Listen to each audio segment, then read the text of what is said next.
All right, boys and girls, in this lesson, we are moving on to exploring adding and subtracting in word problems are fractions. So this is lesson 14, session 1.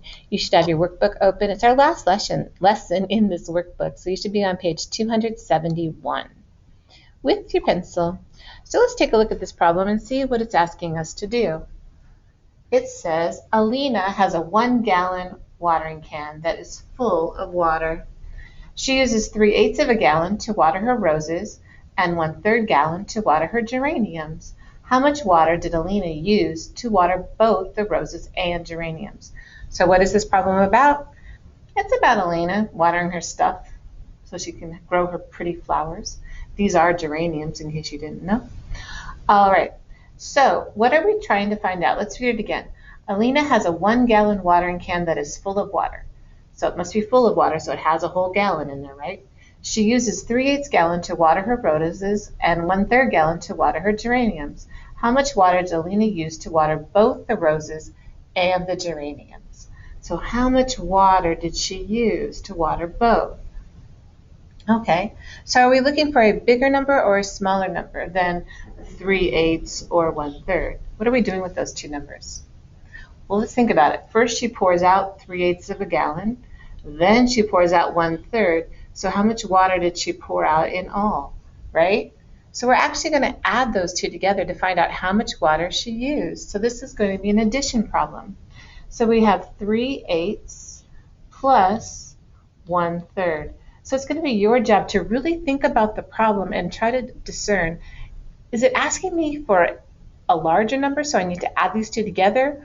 Or is it asking me to find something smaller where I would subtract the two? Is it comparing the two where I'd have to subtract them? All right, so we look at 8 and 3, and what is our common denominator? If I count by 8s, I go 8, 16, 24. Well, this is my third 8, so if that's the case, then this has to be my common denominator.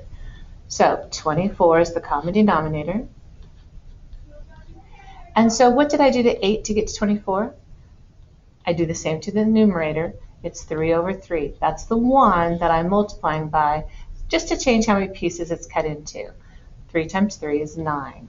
So I still have the same amount. It's just cut into smaller pieces. So there's more of them. And then here, 3 times what is 24? Well, 8. So times 8 over 1. So that's my 1. 8 times 1 is 8. 8 plus 9 is 17. 17 24ths of the gallon. So if I had 17 24ths of a gallon, say that's a gallon of water, would that be more than half? Less than half? What do you think? Well, what's half of 24? That would be 12, wouldn't it? 12 24ths. So it's more than. Is it more than 3/4? If I were to split this again, like if these were in fourths, what would be my next number here? What's half of 12? So to get here would be 18 24ths. So it's just under that 3/4 of a gallon. Okay? So she still has a little bit more than 1/4 of a gallon left in her watering can. All right. So we found out how much she used. We're talking about benchmark fractions right now. It's a common fraction that you can easily compare to other fractions. That's why I chose here, initially, I chose the benchmark of a half. We can compare that and go, well, this is more than a half. Is it more than another quarter of that? That's another benchmark number. Okay?